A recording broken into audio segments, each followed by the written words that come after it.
$16 trillion, the size of another US economy. 40% of all jobs replaced in the next 2 decades. The driver, the culprit, artificial intelligence.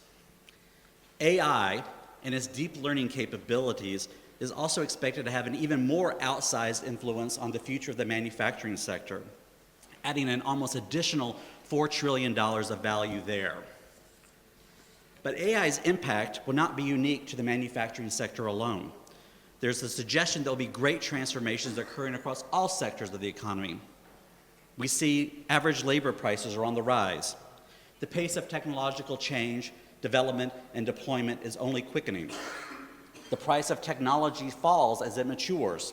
Together, these all point toward an increased move toward greater mechanization, greater automation over time.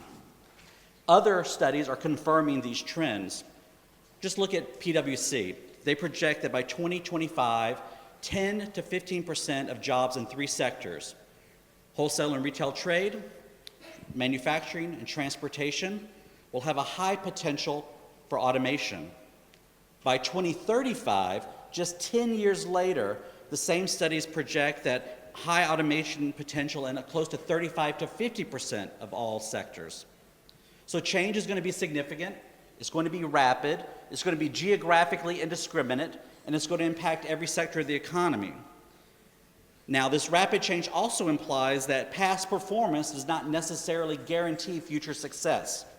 Historically, we've seen technology actually create more jobs than it's destroyed, but these were jobs that we did not necessarily predict. So if we can't predict new education and skills demanded by the marketplace, then the future really is up for grabs to those who can build the technologies, to those who can build the workforces capable of shaping and creating that future. For all that's been said about the potential for artificial intelligence to transform economies, we also have to recognize that AI is not a silver bullet or a cure-all. At the moment, the current state of that technology doesn't easily translate to every country, to every region, much less every sector of the economy. Countries find themselves at different stages of development, or they're wrestling with entrenched legacy infrastructure, and that's going to all necessitate different paths forward. So the next industrial epoch may be more easily reached for innovative economies, while others may risk falling behind if they're not making the necessary investments in innovation and education today. Similarly, economies are heavily influenced by sectors, say automotive technologies. That's going to economies that are dominated by that sector are going to have a very different trajectory than economies that are dominated by another sector, say biomechanical engineering. So the world is poised at a transformative moment, one that will shape the long-term prosperity of everyone in this room, everyone we know.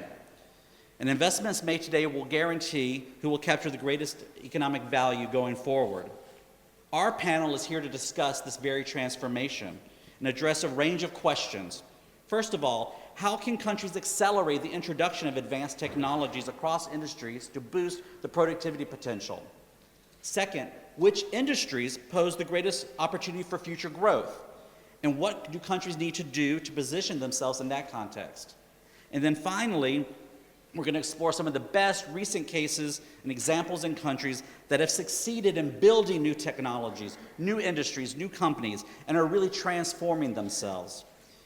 I'm fortunate, you all are fortunate, to have a great panel who's going to address all of these questions.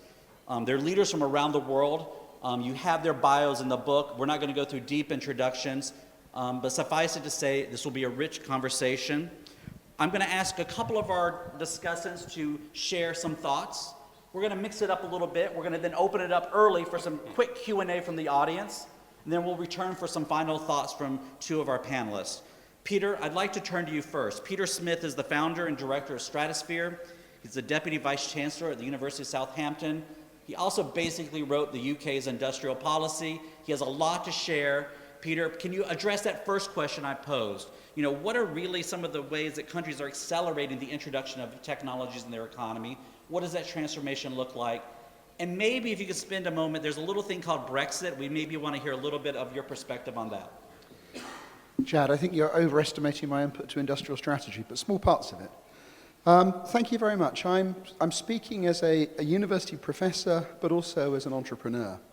And the UK is going through, as the whole world is, a lot of tremendous change associated with our economy. I will come back to, and I'll say a few things about Brexit maybe at the end. But if you think about the UK, we were one of the countries that was first to the Industrial Revolution. We've been through our stages of coal, with a tremendous amount of industry there. We have become very dependent on financial services. We've seen London as a real global city, and the UK has done very well over the last 20 or so years. But of course, there are challenges that come with that, and one of those is around Brexit, and one is around trying to move away from financial services as the main driver of the economy. So what I wanted to talk about was developments around industrial strategy, and this is something quite new for the UK. So really been led by Sir Mark Warport, who was previously the chairman of the Wellcome Foundation, then became the government chief scientist. And Sir Mark has taken over as the head of the UK Research Councils, and as an academic, that's very important. But it's also been part of a real move to create an industrial strategy. And there are 4 grand challenges, and those won't come as great surprises. They're artificial intelligence, they're the aging society, there's clean growth, and there's future mobility. So all of those we've heard things about already today. Well, they're maybe not quite so much about aging society, but if you're in countries where that's an issue, that's a really big issue. What it then does is it then drills down to look at some specific areas where there's UK opportunity, and it's putting resource behind these.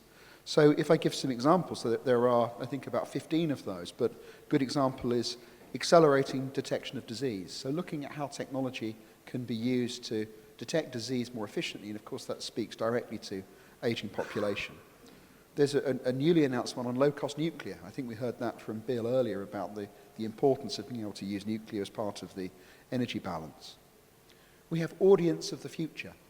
UK is very strong in creative industries, and so thinking about what the audience looks like and how you leverage that is important. And then another is robots for a safer world. The one I've been involved with is called Commercializing Quantum Technologies. Now this is very much looking out towards what you can do with quantum technologies for secure communication, so guaranteed quantum secure communication. Thinking about where quantum sensors might be used, so for example using quantum sensors to do brain imaging, to do imaging for the civil engineering sector, and ultimately thinking about quantum computing. And if I take that one as an example, that's shown what the government has done, and it's come about from a connection between researchers, between government, between defence, and between commercial companies. They've really put money behind it. So the first phase of quantum technologies ended up with 370 million of investment. That's now increasing with announcements close to £1 billion worth of investment in QT. And it's been done at a community level. So we've had quantum technology hubs, which bring together multiple universities, multiple companies, government labs, and the defence community. And I think it's this joining up of the research community, whether that's in companies or whether it's in universities, it's joining up with government and the various aspects of government, including defence, and it's joining up with industry. And we see that in the way that Sir Mark Warport is directing the research councils. They've brought in the industrial funding into the research councils alongside the funding of biological sciences or physical sciences. And it's putting that money in very targeted ways to build consortia between industry and universities. So I think there's an example of what countries can do to accelerate for adoption of technologies. And I talked about that rebalancing from financial services. And that probably moves me on to where the opportunities are for growth. And of course, what the main thing one has to recognise there is it depends which country you're in. If you're in a country rich in raw materials, there you've got a big opportunity there. In the UK, as I said, we've really become very dependent on financial services, and the government had already realised the need to broaden away, because financial services, as we saw in the financial crisis, can make you quite vulnerable. And then, of course, we come to the Brexit word. And really that's a great period of uncertainty for all of us in the UK, for all of our partners in the European Union, for all the countries working with the UK. Brexit is at the moment a big cloud on the horizon and great uncertainty. But what it is meaning is that lots of companies are looking at the UK and thinking, we can't use the UK as the headquarters of finance in Europe. So we're moving to a situation where countries are looking to move, and we can see the big banks already have moved operations and set up, taken new buildings elsewhere inside the European Union. So I think that's something which is kind of driving what we're doing. The areas I've talked about in the industrial strategy are an attempt to address those things. And then there's other things where the government are perhaps belatedly waking up to opportunity. So very recently, our Department for International Trade has realized that education is a great high-value export business for the UK. It turns out that education as an export is bigger than insurance. And if you think of Lloyd's of London, for example, and its place in the international insurance arena, the fact that education is a bigger opportunity than insurance is a big kind of wake-up. And that's education technology, and that's the provision of higher education. So there's an example of how the UK is taking one of the things it's developed and is now starting to put behind some strategy in that place. Peter, thank you. I'd like to riff off this theme of the transformation through Brexit, perhaps not so clear, but Professor Miriam Al-Madid, perhaps you could talk a little bit about some of the transformation in Qatar that is perhaps a little more clear because you're making some significant progress and you're seeing some interesting transformations that might be unexpected. We'd love to hear from you about those. Actually, after the independence in 1971, Qatar boomed in education, in industry, and other sectors like health and finance. For me, I see the education sector is the main, the backbone for any transformation or improvement, or advancement in industry. Research and development is a major part in this, and this can be either in small companies under universities or research and development section in large companies. We have some good examples in Qatar in large companies like Qatalum, which producing aluminium, reducing the environmental issues through research and development, and also through another example is Qabco, Qatar Petroleum Company, which is improving the polymers and especially polyethylene in different ways, and it is one of the largest companies in the Middle East, actually. So these companies are using or utilizing the students, the undergraduate and graduate students, as well as the professors in the universities, not only in Qatar University, but also international universities available in Qatar. In general, I see that there are 4 pillars or 4 main components to advance in industry or other sectors in the country, mainly academia, collaboration between academia, government, industry, and society. Technology alone will not be enough for this advancement. We look forward for a vision. There should be a vision for the industrial transformation. There should be other available resources, demand from the environment, market, infrastructure, and available policies, and human capital. So in Qatar, we are also focusing on other items like fintech, financial resources, smart manufacturing for food and water safety, food and agriculture. Water is very important in Qatar. It is more expensive than oil. And also smart cities. Qatar University is transforming gradually into a smart campus soon. Thank you, Professor Miriam. Before I turn to our next panelist, maybe I could ask you just to elaborate on that final point. I think Qatar is extremely known for its ability to attract global education leaders. Could you talk a little bit about that transformation and the campuses around the world that you now see in Doha and how that has really changed the future for Qatar? Actually, Qatar University is the largest university, and it's the national university in Qatar with more than 20,000 students and around 1,600 faculty members and PhD holders. But we have other campuses, mainly from United States, like Georgetown, Cornell, Virginia Commonwealth, Carnegie Mellon. And from United Kingdom, we have University College of London and Aberdeen. And we have also other universities from Canada and France. Thank you. Professor Boutaleb, wondering if I could turn to you to talk a little bit about a different sort of model. You represent University Technology Petronas, the Vice Chancellor and Chief Executive Officer there. Could you talk a little bit about the uniqueness of that institution, but also the role in which you and that university is playing in the digitalization of Malaysia and the future that you foresee in that transformation? Thank you, Chad. Thank you, Chad. Now, University Technology Petronas was established in 1997 as following to the call made by the government. And actually, there were three of us that were set up by the core company-owned multinational, the MNC owned by the government, which is petroleum, oil and gas, and then multimedia, and then the other one is power.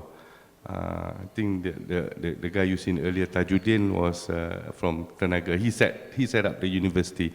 Now, in the case of University Technology Petronas, we were set up by Petronas. Now, the unique thing about us is that Petronas was called together with the other two MNC to actually establish the university to support the government agenda in actually providing the tertiary education in Malaysia. Which has fallen short to a certain extent at that time. Malaysia was known to send a lot of our students overseas, and I think if you realize at that point in time there was a significant increase in the tuition fee, particularly imposed by UK. So the Malaysian government has a certain vulnerability, and therefore the MNC, and then we also faced an economic problem at that time, and therefore the MNC was asked to set up the university. Now, I must say that owning, being owned by Petronas is actually a good thing for the university, because Petronas has been known for its standing as an excellent oil and gas, one of the excellent oil and gas company. So Petronas has a high vision for this university, and right from the beginning when we set up, we always think about how do we make this university different from the existing public university, given that we are owned by an industry. So, given that we were born by industry, the need for actually establishing the relationship with industry is very important. Yeah, and that is why when we devise our program, we work closely with Petronas for a start, and then given that we come from the oil and gas industry, we were able to also attract, with the magnet provided by Petronas, we were able to extract the like of Halliburton, Schlumberger, and Sapura, Kencana, a number of the leading oil and gas companies to actually come and work with UTP for us to develop. And indeed was also good the fact that we maintain our focus on engineering and technology. So engineering was our sort of main focus. So having the support of all this sort of heavy of this industry strongly, so we'll be able to put up a good program. And then this program, when we design, we have a lot of industry input. We bring in industry on board, not only to help us design the program, but also to contribute toward the delivery. as well as giving us the opportunity to house our students in the industry. Now, coming to the point of how does this help to develop the student in line, especially with the fourth industrial revolution, right? We have research students who are actually doing research because of our close relationship with Petronas and with the oil and gas industry. We have a lot of access, which allows us to develop what I would say as the expertise domain. So you got a lot of know-how in order for you to develop useful research that can be applied to fulfill their needs. Yeah, in fact, we are working with our sister company, Petronas Research, to actually work on a number of research programs that is required by Petronas in order to push forward with their industrial operation. And this is where we see there were a number of projects that involve the IoT, involve the use of smart materials, smart measurements in order to monitor.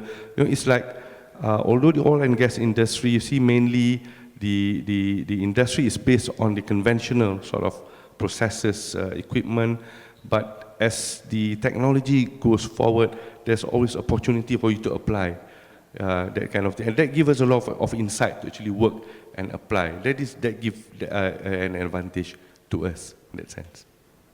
I was wondering if I could follow up on that point, because you made the case. You have this tight relationship and commitment and engagement with Petronas. Are you able to leverage that relationship to empower and enable your students to move beyond just the oil and gas industry? Or do most of your students really want to be in that space? What is that dynamic like? Okay, there is a positive and negative to that, to and fro for that, right? Now, on the positive side, if you look at the oil and gas industry, they actually provided the best salaries, yeah, the best bid, yeah.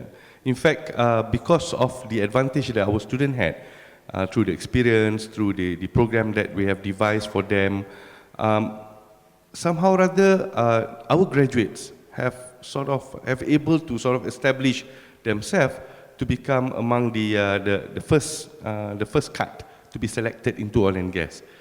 So that is the positive part on that. But of course, coming back to the point when you are saying not all our program and students that we produce are meant for the oil and gas, because there are only certain capacity that they could take. So right from the beginning, as we develop our portfolio of academic programs and research, we consciously took an effort to also look at beyond oil and gas. Yeah, so because we have the generic engineering program that also could cover area beyond oil and gas.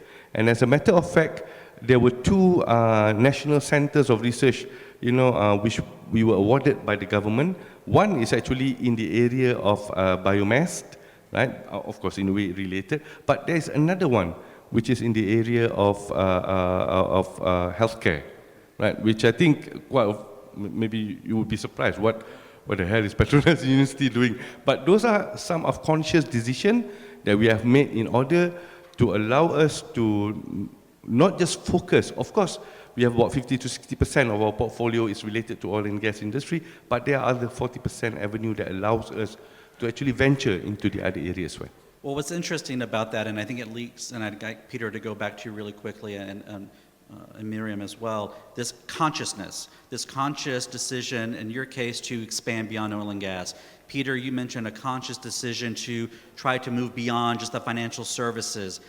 So maybe you could talk, Peter, as well, Southampton, where are you guys seeing the future? Where are students wanting to head, and how is that helping you all think about transforming the future? That's a really good question, Chad. As global universities, we're very much a research-led global university. But as I mentioned before, higher education is a big export market, and what that means for us is students from around the world coming to the UK. So what's interesting for us is thinking about stuff which is on the boundaries of disciplines. Traditional disciplines are, sort of a bit last century in some ways. A lot of young people are very concerned. We've talked about concerns about climate change, about sustainability, but there's a big opportunity there. And then the other thing we see is, and this is partly because the UK education, we had mention of this, is an expensive education. We end up with a lot of students coming who are from many countries, China being the biggest one, but from lots of other countries as well. And they're probably less interested than they were in doing engineering or doing IT subjects. What we're seeing is students wanting to come, wanting to do things which are higher value chain. So, surprisingly, it's things like luxury brand management, very, very popular. And of course, accounting and finance is popular, but we're in a part of the higher education market globally where students are coming and they're choosing to do those things which are lots of value associated with design, lots of value associated with brands, and those are the sort of areas that we see quite a lot of growth in. And our challenge is how do we reconcile that with the traditional academic mission and the research mission of the university? I'm going to iterate on my own setup for this because, Peter, you just mentioned something that I think, Adam, you could address directly. Peter mentioned this interest in students around some higher value-added activities, design. Adam, you lead a company that is focused on the future of design and furniture. You're also focused on designing and helping to redesign the Egyptian industrial landscape and industrial policy. Could you maybe share a little bit about how you're seeing industry transform in Egypt, the implications also, of course, for the workforce, and what you think are the critical opportunities and challenges you're facing? Thank you very much, Chad. I'll walk you through some experiences I've had in this field. Of course, the quick solution is always just to go and buy technology, go and get the state-of-the-art technology and implement it, but then you have to afford it. And of course, it's not sustainable. It's not a sustainable solution. It's just like we heard yesterday, growing vegetables in Moscow or growing wheat in Saudi Arabia. It solves a quick solution. It creates some ego prosperity, but it's short-lived, and it's definitely not competitive. So we spotted early on that we have to link with R&D and institutions that could bring up the level of technology in the Egyptian factories to a level where they own their own technology and they have part of that content. Of course, funding and linking industry with R&D in Egypt was two different roads that never met, or they were research and development in universities was to get a promotion, but not to go into implementation. We had thousands of researches out every year, but nothing going into patent. So we spotted an opportunity where the Minister of Research and Development had an extra budget of about $10 million. And that $10 million was going to go back to the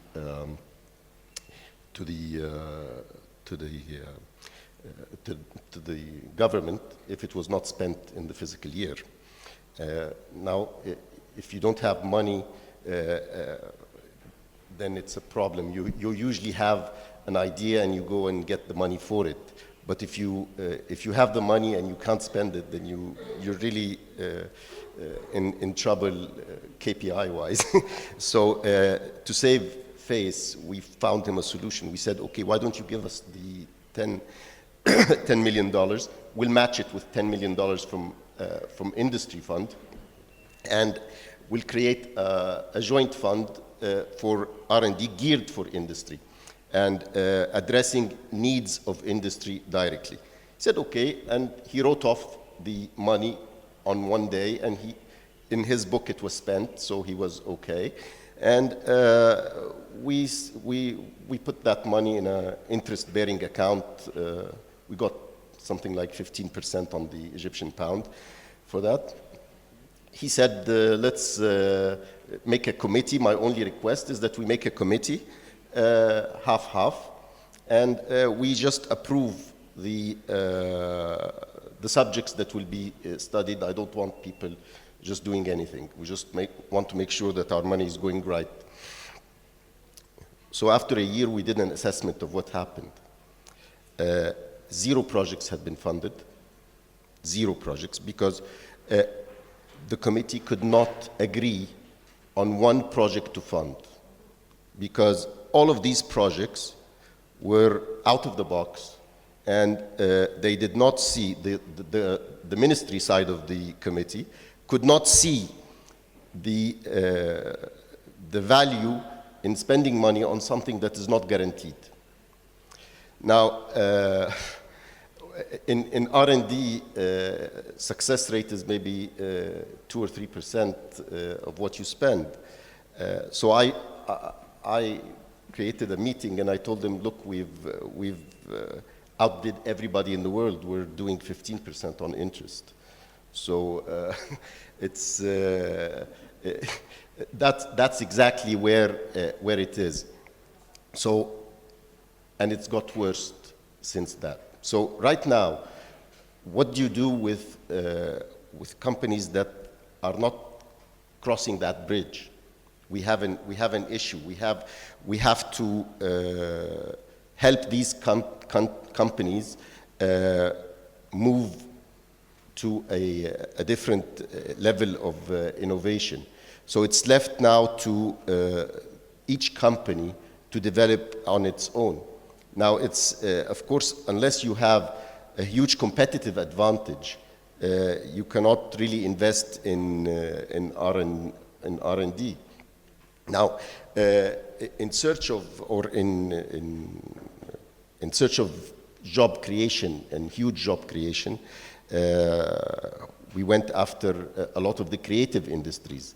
And in creative industries, when you couple the creative industries with technology and with, and I'm not going to the 4.0.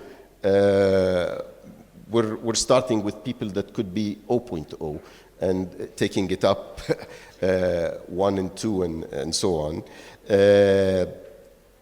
We've seen huge advances when you start introducing machining into industry, into their crafts, into things like that. I say that because this is what's happening in the mass arena. Of course, we do have state-of-the-art factories in Egypt that employ maybe 1,000 people, 2,000 people per piece. Maybe we have 100 of those factories. But that's not what's going to really stop this drain of 1 million graduates a year that come into the job market. Thanks, Saddam. Governor, I'd like to turn to you, please. We're really honored to have you here. What struck me about Adam's intervention just then was his themes around innovative financial models, innovative partnership models, perhaps not having the outcome or success that they might have anticipated. But he also obviously touches upon issues about risk tolerance and the need for risk to innovate. And I'm wondering, given your vast experience in Kazakhstan as really being part of the leadership team over the past decade or two to advance this economy, and now as the governor of Astana's International Financial Center, could you talk to us and share with the audience your perspective on how you are helping to finance, build this transformation in Kazakhstan? How are you trying to also attract partners from around the world to further transform a city that's already obviously transformed greatly in just 25 years? Thank you very much. It's very difficult in 5 minutes. And thank you, oh, you have more. And a fellow Georgetown grad, so I have to give a Hoya Sachs. Thank you. Let me start maybe from echo to previous speakers in terms of what is the global perception of the industrial policy. So I remember the time when the industrial policy wasn't the favorite in the mainstream of economic policies, so the people more focus on the development of the services industry. What we see now, I think, is two important global trends. So one is, let's say, moving out from globalization towards regionalism, or let's say protectionism.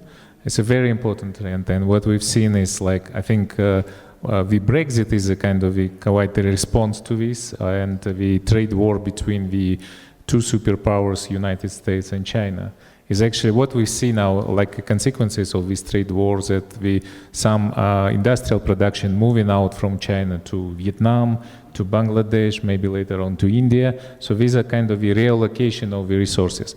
The other is this new fourth industrial revolution trends, like 3D printing or artificial intelligence, what you mentioned, is something which probably reallocate the industrial production. So I think in this terms, so the UK is a quite benchmark for everybody. In terms of this country has a very strong educational platform, very strong financial services, and very strong industrial legacy, which allows to kind of, even in the short term, it will be huge problem after the Brexit, whatever scenario. But I think in a midterm and a long term, the country is ready to whatever challenges gonna come. I think in this terms is a kind of lessons to us. So and the wake up call as well. What we should do, how we should prepare it. A small background, the Kazakhstan is maybe much more similar to the early stage of Australia and New Zealand and Canada. Big country, vast geography, very small population concentrated in a few cities. And at the same time, we have all these commodities. I agree that each country has their own response. So we're exporting our commodities mostly to European Union and to China. And as always was a discussion what kind of diversification should be, what kind of we should focus. We started the first cluster initiative in 2003, more focus to the industries related to our competitive advantages, like petrochemical industry based on oil and gas, very much similar to Malaysia, or let's say metallurgy based on mining, food processing based on agriculture. What we see now is like, we now see that what is going on globally is some kind of a leapfrog to the completely new destination of the industrial capacity based on the new technologies. For example, if you've been in Guangzhou in China, you see all of this, let's say, satellites using for agriculture, robotics using for agriculture. It's really kind of game changer for all of us. And I think having this access to the Chinese and market in the former Soviet Union camp, we would like also to hardly invest to these new technologies. So now it's, let's say, all the industries is about everything tech. It's like agrotech, green tech, fintech, and we think that this is combination of new tech and new finance is also very good. So what we have in mind that usually in our perception was the Silicon Valley is about tech, the East Coast is about finance. So we try to bring that's both together in one place, and according to the plan of the leadership of Kazakhstan, the President Nazarbayev in the past, he actually concentrated this new capacity here in this new globe, in the city of Astana, city of Nur-Sultan now.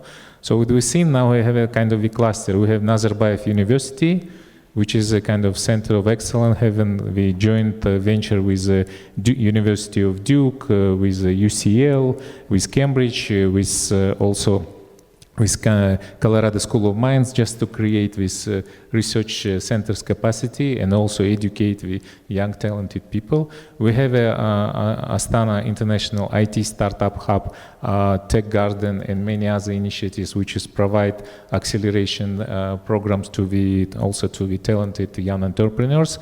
And we have a financial services hub where we do have a kind of the opportunities not only just for the traditional financial infrastructure, but also bring together kind of two clusters, conventional financial institutions, but also the let's say young fintech solutions and different community of the venture capitals and many stuff like this.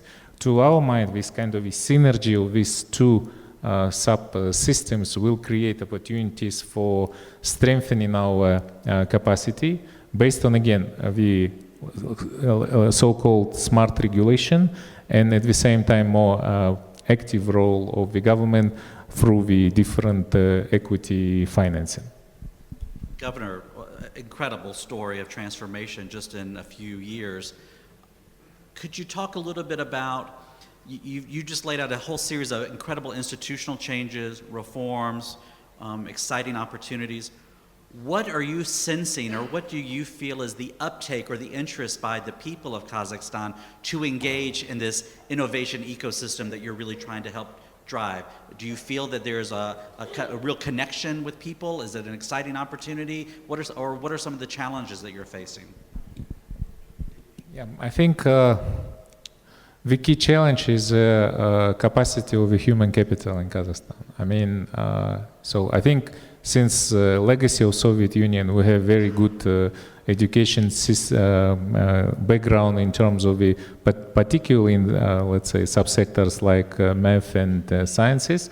But at the same time, now is a much more bigger global requirements and standards and certification needs for young financiers or young entrepreneurs. So this is like, let's say, access to upgrade the skills, and let's say to focus on the skills and to have a certain platform for these talented people. This kind of a combination is a key challenge. If we will create it, and we are on the way to really deliver it, it's not only because we previously sent our talented young people to best universities in the US and UK, now we create the own academic schools, but also this kind of a changing of the so-called cultural code, let's say, focusing on productivity. This is the most key challenge which we are focusing on. And I think that what we kind of explore and what we've seen for the best example, so how to kind of create something which is similar to the spirit of Silicon Valley or to the, let's say, the UK Silicon Valley between Oxford and Cambridge. So how to create it here, I think it's a kind of a combination. And just for your information, also, we create so-called platform. So the platform is something which we kind of, our perception of platform is something like iPhone. So in the iPhone, you have a good camera, you have a good system, you have a WhatsApp Messenger, and it's very convenient to have in one. You cannot have now anymore separate camera or separate messenger.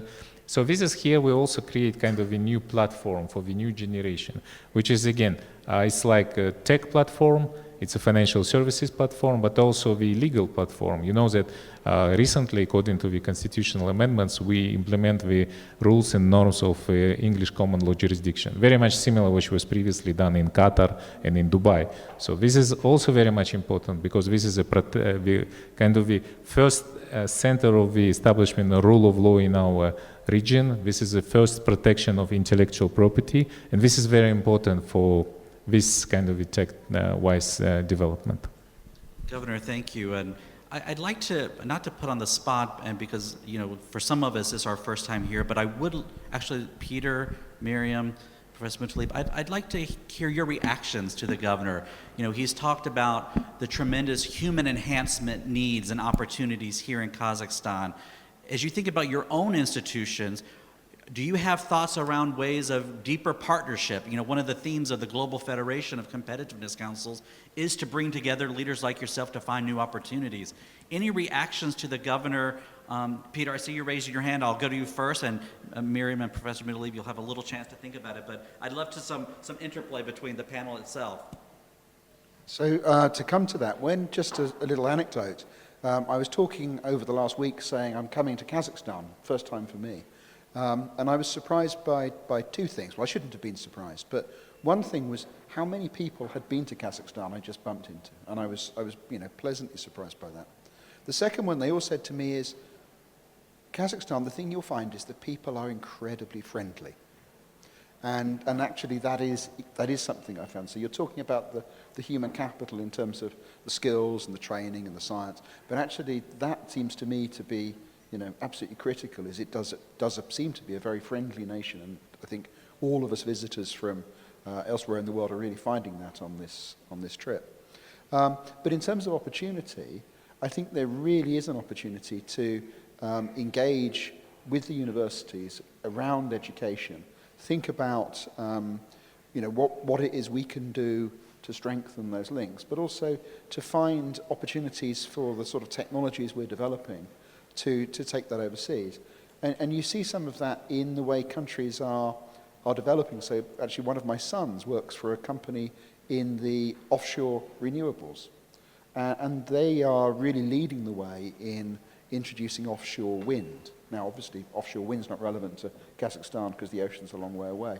But it was a good example of the way this is built up in the UK, built on the existing oil and gas. The North Sea oil provided this opportunity to then take a step onto offshore wind because you can launch these enormous turbines. So I think from the University of Southampton perspective, the thing for us to think about is how can we engage both with your existing industry, so what you're doing in oil and gas, for example, but what is it's going to come from your oil and gas industry? What it's going to look like? And can we engage in that sort of second generation that will come from that? Professor Almadid, any thoughts? Actually, I want to emphasize that Kazakhstan people are really friendly, and I am very pleased to be here. Regarding Qatar experience, we have a rich scholarship program for university where we send our students abroad, and we can discuss sending them to your university if possible, and exchange students between universities and in Qatar and Kazakhstan and other universities around the world, of course. One of the important sentences said today by Deborah was, "Talent is the oil of 21st century." I think this is very important. And in Qatar, we are focusing on STEM education. There are special STEM schools. And we have special programs for high school students to involve them in research projects that we are carrying on. So they are real research projects funded by the industry. Examples include Total, Shell, ExxonMobil, and many others, mostly related to oil and gas. These students actually, it's like involving them in a new experience, and this encourages them to continue their lives in STEM areas and in research projects. And actually, these companies attract these students afterward to work as employees in these companies. So we can share this experience with you. We can invite some high school students from Kazakhstan to work in these research projects. And I think oil and gas industry-related projects are very important for you also. Thank you, Professor. Okay. Thanks, Jack. I mean, this is something that I think most universities look at it very seriously, and in fact, we view it very seriously indeed. And in fact, as I move to Almaty tomorrow, I'm seeing quite a number of the university in Almaty because we're going to establish MOU and we're going to do some sort of collaboration. Now, if you talk about technical collaboration, I think I will be echoing like what Mariam has said. We have that kind of relationship with industry that allows us to develop the expertise domain, and hence you know what sort of research that are required. But I would like to raise up one thing, the opportunity that I think a lot of people realize, yeah, as we move forward into the future, the kind of graduates that we would like to produce are graduates that have global perspective. I think more and more are required out of this context, producing graduates that have a global perspective. And I think having this MOU across, not just for the sake of actually working together in developing technology, but also the ability to do exchange of students, to mobilize our academic staff, because we need to do this more and more in order to get our academic fraternity to have that global perspective of the world. And I think this is very important, and having this kind of this collaboration more and more will actually help you to do that. I think this is the point but I would like to sort of touch your chat. Thank you, Professor. We're running out of time, but I want to see if there are any questions from the audience for our panel. Any burning questions? If not, Governor, any one last word, any thought from the reactions you've heard from your colleagues on the panel, and then we will wrap with that. Yeah, so I think Kazakhstan is very much open country from very beginning, so we very much appreciate that you are providing such kind of a willingness to support the development of Kazakhstan and cooperation between our countries. So in fact, we're now working to open the direct flight between Doha and city of Nur Sultan through the Qatar Airways. But I do believe that this kind of not only just physical connectivity and financial connectivity, but also this kind of a connection between people and especially let's say the business community, academia, would be very much useful for us. So the last joke about our name is like you started from artificial intelligence. So we thought that we are Astana International Financial Center. Now we're thinking like we maybe AI-driven financial center. Okay, you need to trademark that. First of all, thank you to the panelists. Fascinating conversation on transformation, and I think also a deep reflection of the diversity not only of the world but of our own global federation. So thank you very much.